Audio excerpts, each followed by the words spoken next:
আলাউদ্দিন জিহাদির ওয়াজ। আমি মাওলানা আবুল কাসেম নুরি সাহেবের দৃষ্টি আকর্ষণ করব, আলাউদ্দিন জিহাদির বক্তব্য যদি সংশোধনী দিয়ে বক্তব্য না আসে, এই বন্দা মুখ খুলবে। এত বড় আলেম আলাউদ্দিন জিহাদি নয় যে আউলিয়া ইকরামের মাজার ভেঙে গুড়িয়ে দেওয়ার ফতোয়া দিচ্ছে। বদনসিব খাদেম যদি দাড়ি মুড়ানোর সেই মানের লোক হয়, তা বলার অধিকার উলামা ইকরামের আছে। আলাউদ্দিন জিহাদি তত বড় বিখ্যাত আলেম নন। হাদিসের রেফারেন্সগুলো যেগুলো দে মোবাইলের ভিতর দেখে দেখে দে, আপনারা মনে করবেন না যে বড় বিশ্ববিখ্যাত আলেম। এই ভাইরাল বক্তা যদি তার বক্তব্যের সংশোধনী না দেয়, তার ব্যাপারে সতর্ক থাকার পরামর্শ দিচ্ছি। আপনারা একমত আছেন? এবং এই বালুচরার একজন ওহাবি মৌলবী আলাউদ্দিন জিহাদিকে ধন্যবাদ দিয়েছে, ওনাকে সমর্থন জানিয়েছে, তাও ওইখানে নেটের মধ্যে আছে। ওহাবিদের দাওয়াত আশা করতেছেন, মাজার ফন্তিদের দাওয়াতে আপনার ফেট চলতেছে, আপনার দান্দাবাজি চলতেছে।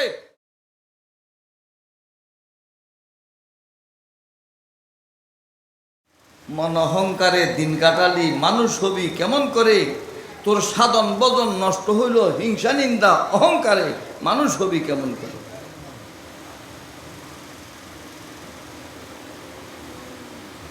কঠিন সময়।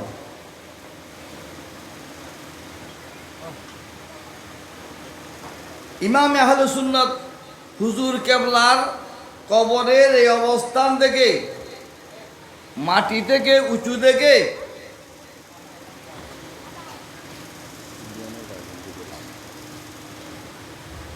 এই দেশের ভাইরাল ওয়াইস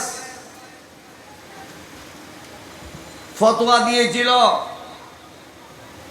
আবার সেই ওয়াইস এখানেও এসেছিলেন। এই বন্দা তাদের জবাব দিয়েছি, জবাব দিয়েছি। এরপর খোদার কসম করে বলতেছি আপনাদের সামনে,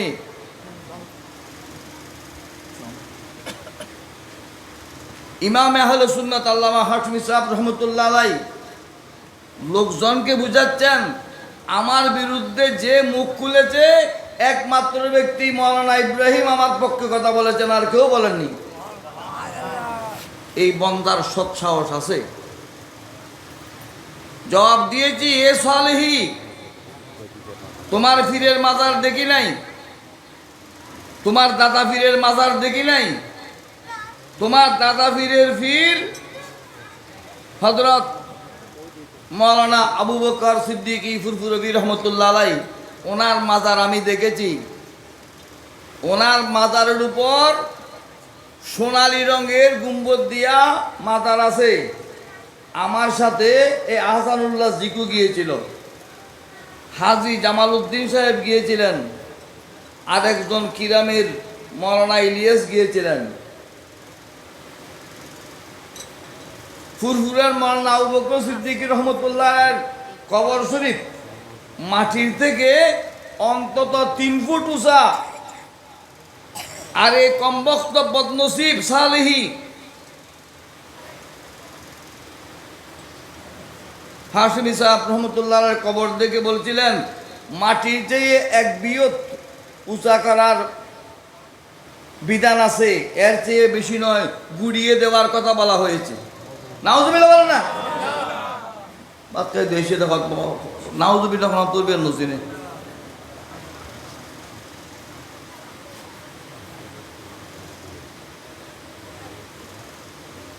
হাদিস শরীফের মধ্যে আছে 1 হাত, মুমিনের কবর 1 হাত উঁচু করার জন্য। এটা সর্বস্তরের ইমানদারের মশলা। যারা আউলিয়া কেরাম, ওলামায়ে কেরাম, সালেহীন, তাদের কবর আরো বেশি উঁচু করার বিধান আছে। এইসব ভাইরাল বক্তা জানে না।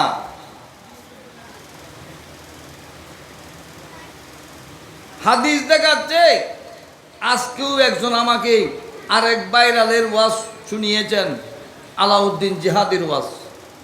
আমি মাওলানা আবুল কাসেম নুরি সাহেবের দৃষ্টি আকর্ষণ করব, আলাউদ্দিন জিহাদির বক্তব্য যদি সংশোধনী দিয়ে বক্তব্য না আসে, এই বন্দা মুখ খুলবে। এত বড় আলেম আলাউদ্দিন জিহাদি নয় যে আউলিয়া ইকরামের মাজার ভেঙে গুড়িয়ে দেওয়ার ফতোয়া দিচ্ছে। বদনসিব।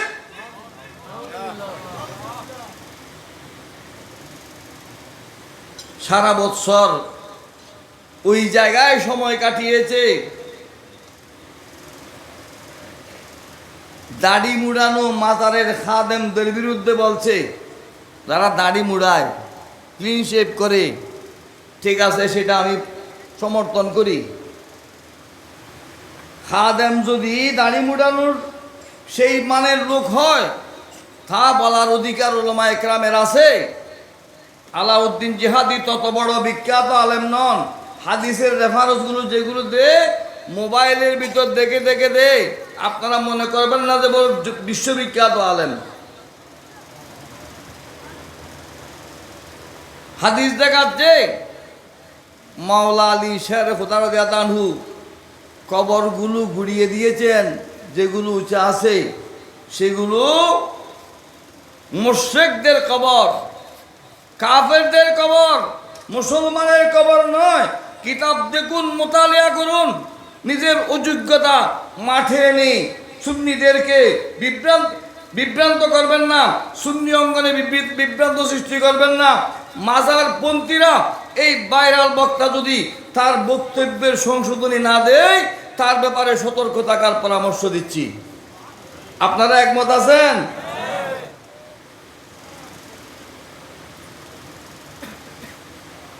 মাজার ভেঙে দেওয়ার, মাজার দেখেছেন? আমি ওই ওসমান গনি সালেহীর ব্যাপারে বলেছিলাম, যখন ইমাম আহলে সুন্নাতের কবর শরীফের ব্যাপারে বলছিল, তুমি তোমার সিলসিলার বুজুর্গদের কবর দেখো নাই?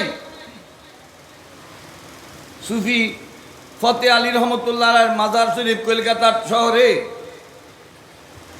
এটা কিরকম দেখে আসো। সর্বোপরি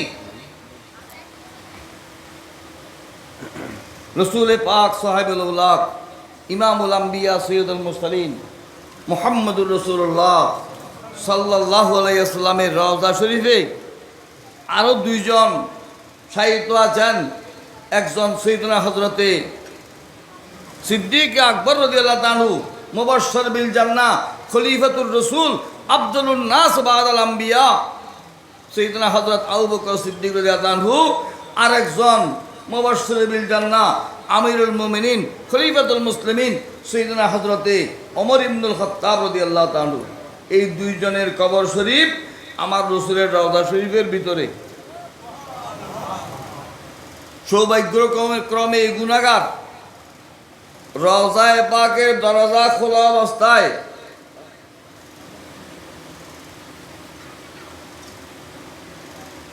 আসহাবে সুফা থেকে বাম দিকে গিয়ে যে একটা ছোট্ট বারান্দা আছে, সেই বারান্দায় বসে আমি একজন আরবি বুজুর্গের জন্য যখন রওজা শরীফ খুলেছেন, আমি আমার চোখে খুব কাছে থেকে দেখেছি রওজায়ে মোবারকের কবর শরীফগুলো অন্তত 3 ফুট 3.5 ফুট উঁচু।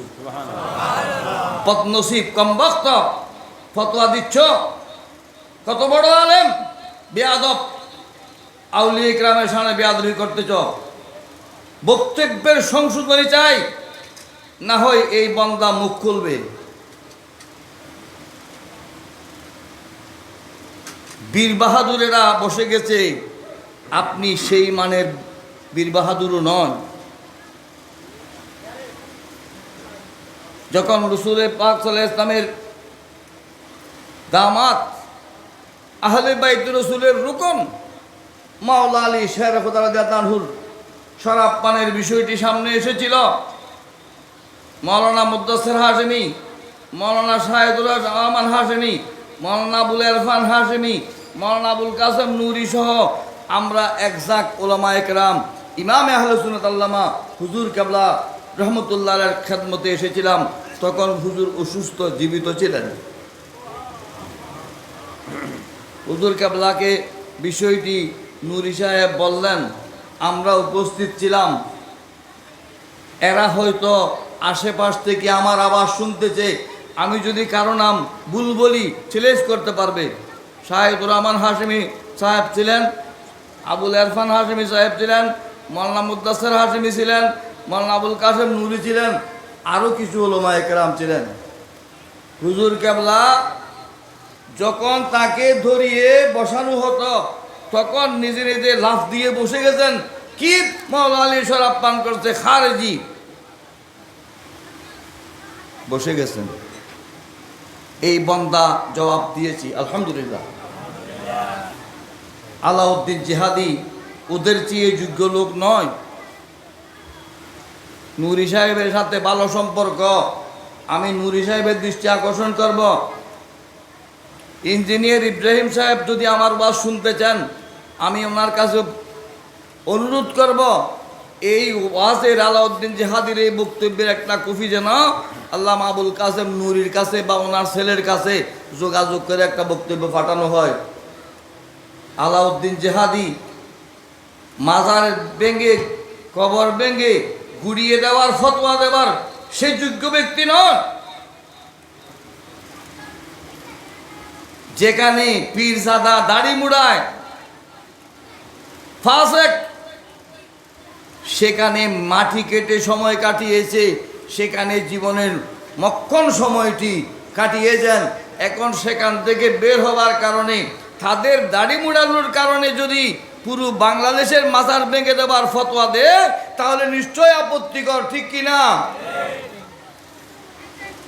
তা আপত্তির বিষয়।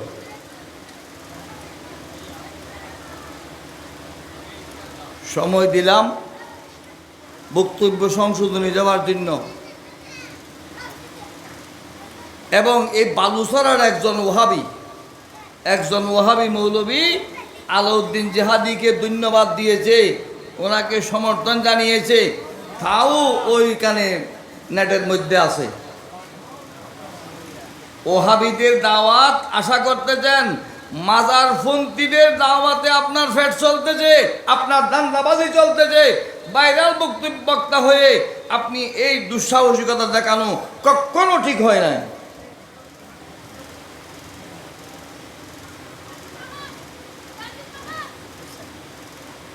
যেহেতু এটা মাজারপন্থীদের জায়গা,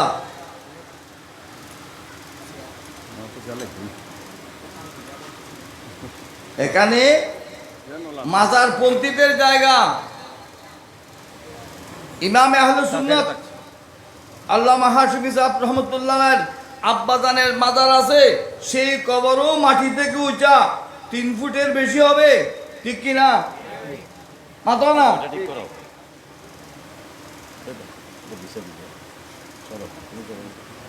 ওই মাজারে আল্লামা বজরুল রহিম হাশিমি রহমতুল্লাহের মাজার আছে, কবর শরীফ আছে। ওই মাজারে আল্লামা মুফতি আমিনুল ইসলাম হাশিমি রহমতুল্লাহের কবর শরীফ আছে। সর্বশেষ কবর হয়েছে ইমাম আল্লামা হাশিমি সাহেব রহমতুল্লাহের। এখানে যেহেতু সেই মানের মাজার আছে, কবর আছে, সেহেতু এই জায়গা থেকে প্রতিবাদ করা আমি নৈতিক দায়িত্ব মনে করে এটা আলোচনা করলাম। এটা আমি অপ্রাসঙ্গিক আলোচনা করি নাই, আমি অপ্রাসঙ্গিক আলোচনা করার অভ্যস্ত নই।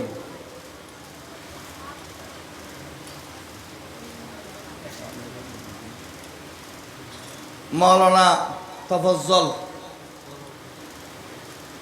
তফজ্জল তোর বর কাল্লা মাতর দেখান বিয়া কলিবে।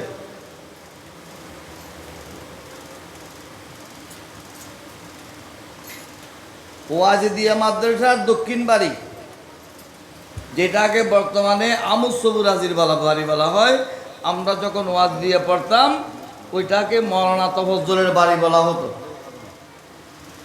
মৌলানা তফজ্জলের আগে ওই বাড়ির নাম তমিজউদ্দিন মিয়াজির বাড়ি।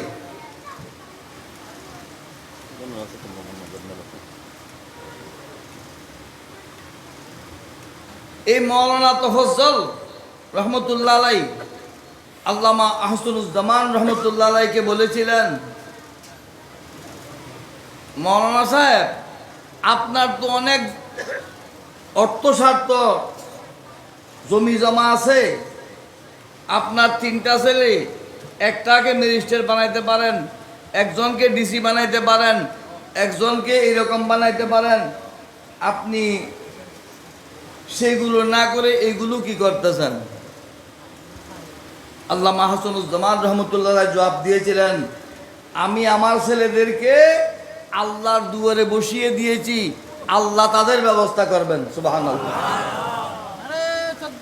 আল্লাহু আকবার, জিন্দাবাদ। এইসব কিছু আল্লামা আহসানুজ্জামান রহমতুল্লাহ ইখলাসের ফসল। আলহামদুলিল্লাহ, আল্লাহর দুয়ারে বসিয়ে দিয়েছেন, ইমামে আহলে সুন্নাত হয়েছেন। আল্লাহর দুয়ারে বসিয়ে দিয়েছেন। আল্লামা বজলুর রহিম হাশমি রহমতুল্লাহ আলাই দেরিতে হলেও জাকজমকে ওরস চালু হয়েছে। আলহামদুলিল্লাহ,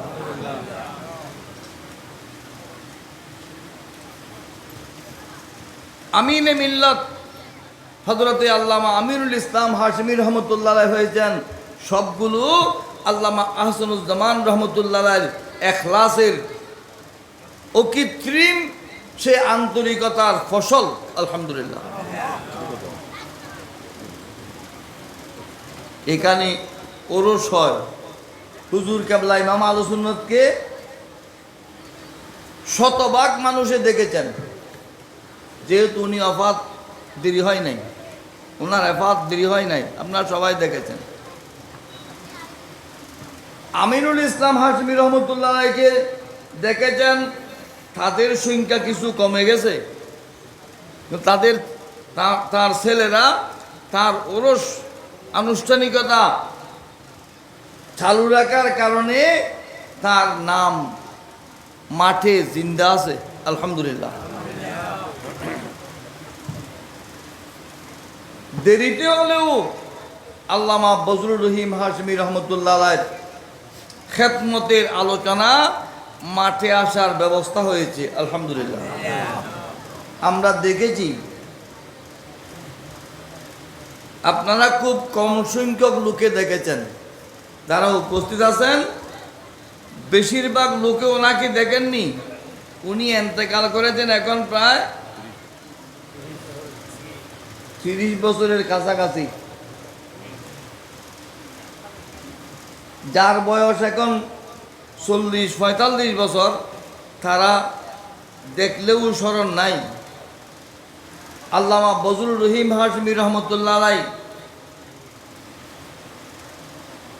এই মাঠে আমাদের কাছে জীবিত না থাকলেও সুন্নিয়তের অঙ্গনে কিয়ামত পর্যন্ত জীবিত থাকবেন। আলহামদুলিল্লাহ, কিভাবে কিভাবে ওনার ছাত্ররা আমাদের চট্টগ্রামের ভাষায় বলে, উতুন ফুলবুরি সাই মায় 18 করি। উতুন ফুলবুরি সাই মায় 18 করি।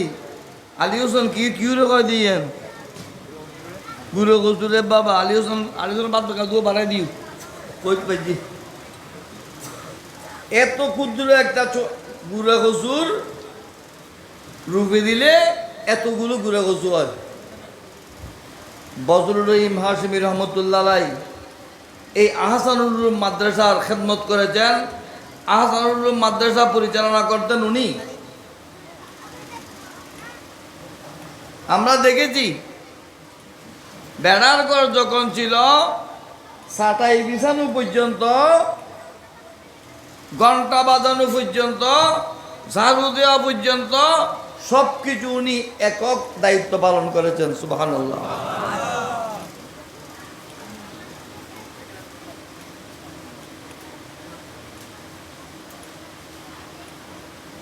রাখাল ছেলে সব কিছু করবে সেটা মালিক দেখে থাকে না। যে গরু ফালনের অভ্যাস আছে, সে গরুর গোবর ফেলায়, গরুর ঘাস কাটে, গরুকে খড় দে, ভুসি দে, কুড়া দে, পানি দে, গরুকে গোসল করায়, সব কাজ উনি গরুর মালিকে করে, ঠিক কিনা? আল্লামা বজলুর রহিম হাশিমি রহমতুল্লাহ আলাইহি এই মাদ্রাসার সব ক্ষেত্রে সেভাবে খেদমত আঞ্জাম দিয়েছেন, আলহামদুলিল্লাহ। শিক্ষক না আসলে ওই ঘন্টা উনি পড়াইয়ে দিয়েছেন। আলেম তৈরি করেছেন নি? ওনার খেদমতের ফসল কোনো আলেম দুনিয়াতে আছে? আপনারা চিনেন? আল্লামা মুফতি ওসিউর রহমান আল কাদরি এই মাদ্রাসার ছাত্র। কোন মাদ্রাসার? কোন মাদ্রাসার? আসারুল মাদ্রাসা প্রতিষ্ঠিত সরম গ্যালারি উন্নতে আসারুল মাদ্রাসার ছাত্র। বুনিয়াদি পড়া এখানে পড়েছেন, জামিয়াতে গিয়ে দাখিল পরীক্ষা দিয়েছেন।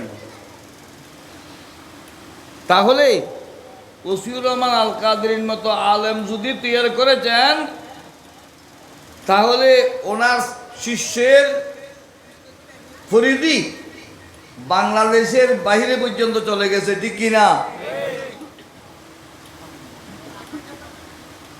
আল্লামা আবুল কাসেম নুরি উনিও আল্লামা বজলুর রহিম হাশিমি রহমতুল্লাহ ছাত্র। এদিকে মৌলানা সুলতানুল আলম আনসারী ছিলেন। এইভাবে নাম বললে অনেকেরই নাম আমি বলতে পারবো, দুই একজন বললাম। যেভাবে ডেক্সির বাত দুই একটা চিপে দেখলে বাত হয়েছে কিনা বোঝা যায়। আল্লামা বজলুর রহিম হাশিমি রহমতুল্লাহ এলমি খেদমত দেশ বিদেশে ছড়িয়ে পড়েছে, আলহামদুলিল্লাহ। ইবনুল ওয়াক্ত যাকে বলে, ইবনুল ওয়াক্ত একটা শব্দ আছে। ইবনুল ওয়াক্ত মানে যার কাছে গড়ির দাম আছে। আমি কিছুক্ষণ আগে বলছি, কোন কোন জায়গা আছে নাম বলতেছি না, কেউ বুঝলেও নাম বলবেন না। কোন কোন জায়গা আছে সেখানে গড়ি নাই, গড়ি দিয়েছে। মহিলারা হাতে বালা দেয় না, বালা চিনেন? বালা চিনেন? মোটা মোটা চুরি, এই মোটা ভিতরে টোল। এটা শৌখিনতার জন্যে গড়ি পরে, শৌখিনতার জন্যে। টাইমের কোনো হিসাব নাই। 11টায় মাহফিল শেষ হবে বললে সেই মাহফিল কমপক্ষে 1টার ঘর হবে, এইরকম জায়গাও আছে। কিন্তু আল্লামা বজলুর রহিম হাশিমি রহমতুল্লাহ আলাইহি সেই নীতির লোক ছিলেন না। যখন এই রোড জামশেদ শাহ রোড, যেটা দিয়ে আপনারা গাড়ি নিয়ে এসেছেন, পাজারো নিয়ে আসতেছেন, কার নিয়ে আসতেছেন, ট্রাক নিয়ে ইট আনতেছে, এই রোড আমরা দেখেছি কোনো মতে হাঁটার মতো রাস্তা। এর আগে ছিল এটা নালা, ফানির উপর দিয়ে চলাফেরা করতে হতো। এটা জোত রেকর্ডের মধ্যে জোত, ফানি চলাচলের পথ। যখন সেই ফানি চলাচলের পথ ছিল, তখনও আল্লামা বজলুর রহিম হাশিমি রহমতুল্লাহ আলাইহি ফজরের নামাজ বটতলী মসজিদে জামাত সহকারে আদায় করতেন, নয় বরং ইমামতি করতেন। শীত হোক, গরম হোক, বর্ষা হোক, শুকনো হোক, সব মৌসুমে, শীতের মৌসুমে, গরমের মৌসুমে, বর্ষার মৌসুমে, শুকনো মৌসুমে, সব মৌসুমে ফজরের নামাজের ইমামতি করেছেন। কোথায়? বটতলী মসজিদে গিয়ে। এখন তো আমরা, আমার বাড়ি তো এখান থেকে আরো 200-300 গজ পশ্চিমে, সেখান থেকেও রিক্সা ছাড়া রোডে যায় না। আর উনি পানির উপর হেঁটে হেঁটে বটতলী মসজিদে গিয়ে ইমামতি করেছেন। নামাজ শেষ করে বন্দর গিয়ে ছাত্রদেরকে পড়িয়েছেন কোরআন শিক্ষার, বন্দর হসপিটালের আন্ডারে না। সেখান থেকে এসে আহসানুল উলুম মাদ্রাসার ঝাড়ু দেওয়া, ছাটাই বিছানো, টুল বিছানো সব কাজ আঞ্জাম দিয়েছেন। এই ভাগে গোসল করে আবার ছাত্রদের ক্লাস পরিচালনা করেছেন। আল্লামা মুফতি ওসিউর রহমান সাহেব নিজের মুখে এখানে বলেছেন, আমার কানে শুনেছি, বলে আমি ল্যান্ডাভাতির সর্দার ছিলাম। মানে উনি এত ছোট ছিলেন, যখন কাপড় খুলে এই দিঘিতে কি গোসল করতেন। সেই থেকে এই মাদ্রাসা, ওনার মুখের ওয়াজ উনি হয়তো বাড়ি থেকে শুনতেছেন অথবা হাসতেছেন, যাই হোক না কেন এটা ওনার নিজের মুখের কথা, আমি বললে কোনো আর আপত্তির কিছুই নাই। এই মেজু হুজুর আল্লামা বজলুর রহিম হাশমি রহমতুল্লাহ তাদেরকে বেত নিয়ে ধাওয়া করতেন, সেভাবে দ্বীনের খেদমত করেছেন। 1 থেকে 4 ঘন্টা ক্লাস শেষে জোহরের নামাজের ইমামতি করেছেন বটতলী মসজিদে গিয়ে। সুবহানাল্লাহ। বটতলীর মসজিদ থেকে নামাজ সেরে ঘরে এসে খাওয়া দাওয়া সেরে আবার জোহরের পর থেকে ক্লাস চালু করেছেন। সুবহানাল্লাহ। ক্লাস শেষে বটতলী মসজিদে গিয়েছেন, বাজার বারে পুরো বাজার ঘুরে ঘরের বাজার করেছেন।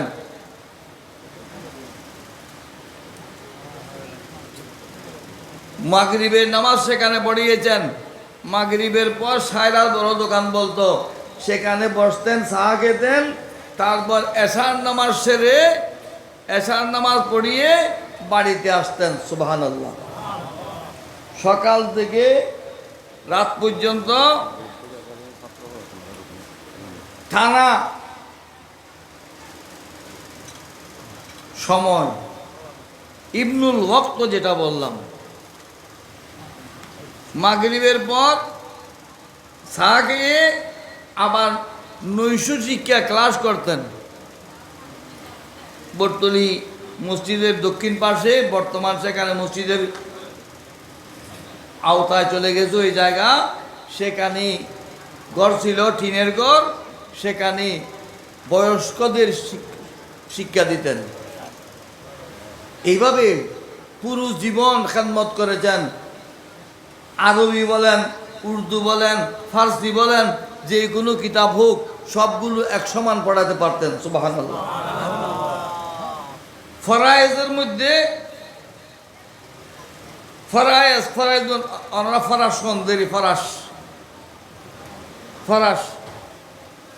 এটা ফরায়েজ, এলমুল ফরায়েজে বড় দক্ষ লোক ছিলেন। সম্পত্তি বন্টন করা, মৃত ব্যক্তির সম্পত্তি, তারপরে কে মরলে কিভাবে সেগুলো বাজারে একটা দোকানে বসেও করে ফেলতে পারতেন। সুবহানাল্লাহ। এলমে ফরায়েজের মধ্যে এত দক্ষ লোক ছিলেন। এই বুজুর্গদের মাজার আছে, সেই মাজারগুলো কিরকম যদি দেখেন, আলাউদ্দিন জিহাদির ওয়াজ শুনলে যদি আপনি আলাউদ্দিন জিহাদির ভক্ত হয়ে যান, এইগুলোকে বন্ড মনে হবে। নাউজুবিল্লাহ। শাহ আমানতের মাজার দেখুন, গৌসুল আজম মাইজবান্ডারের মাজার দেখুন,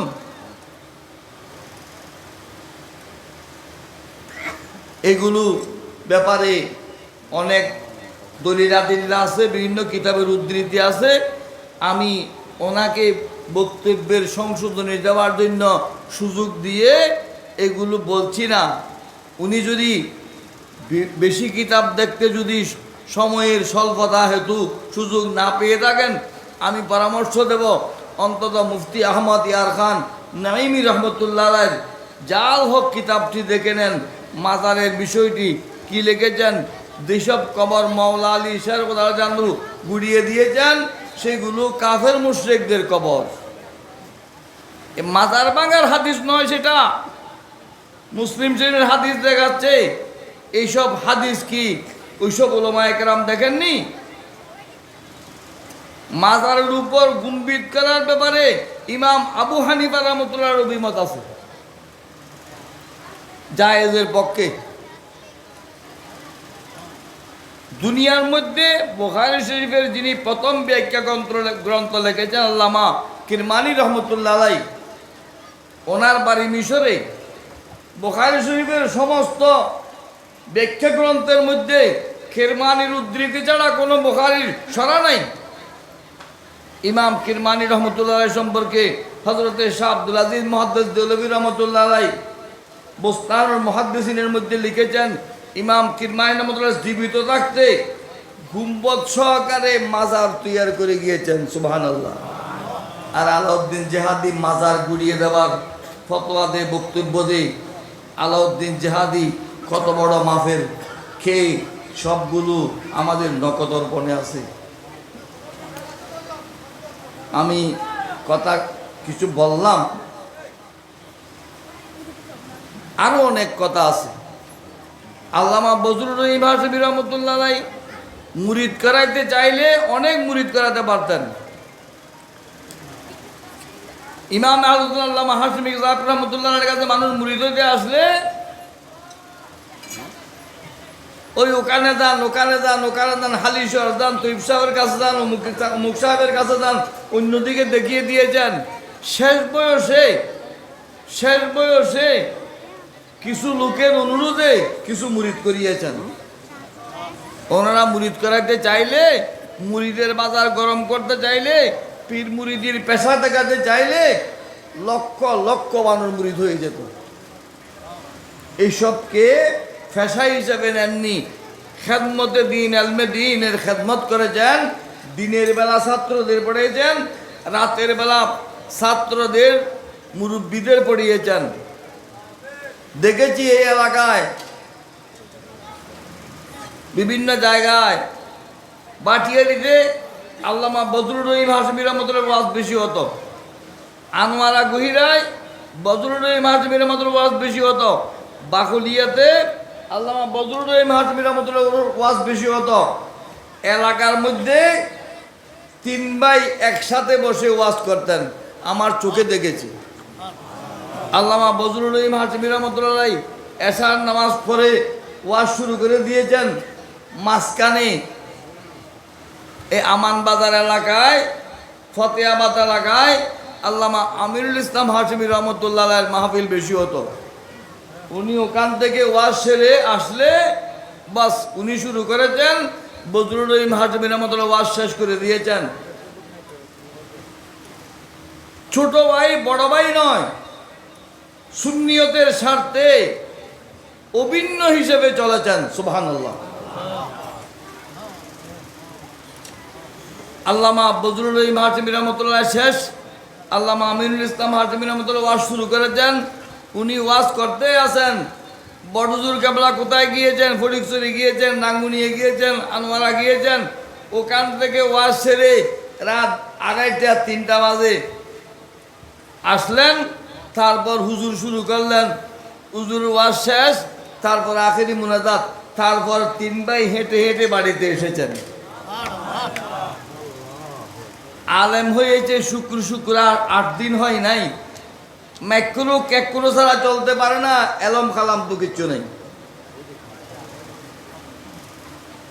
বটদিঘির পূর্ব দিকে, এদিকে উসমানিয়া গ্লাস ফ্যাক্টরি, এদিকে কুইশ পর্যন্ত এই এলাকায় পায়ে হেঁটে ওয়াজ করেছেন। রোডঘাট তো ছিলই না।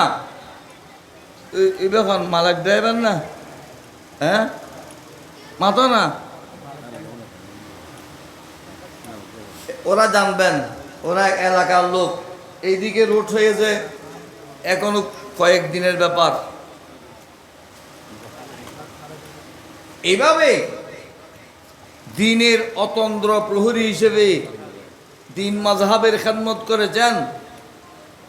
আল্লাহ পাক সুবহানাহু ওয়া তাআলা তাদের খেদমতের বদৌলতে এই বাড়ি, এই দরবার আবাদ হয়েছে, সুবহানাল্লাহ। আল্লাহ পাক সুবহানাহু ওয়া তাআলা তাদের খেদমত কবুল করুন, আমিন। তাদের ফুয়ুজাত ও বরকাত আমাদেরকে নসিব করুন, আমিন। আমার কথা হয়তো কেউ যদি আলাউদ্দিন জেহাদির বেশি ভক্ত হয়ে থাকেন, ওনার বক্তব্যের প্রতি ভক্তি না দেখিয়ে আল্লাহর ওলিদের প্রতি ভক্তি দেখিয়ে আপনি সঠিক সুন্নি হিসেবে অটল থাকার আল্লাহ তৌফিক দান করুন, আমিন। আসসালামু আলাইকুম ওয়া রাহমাতুল্লাহি ওয়া বারাকাতুহু।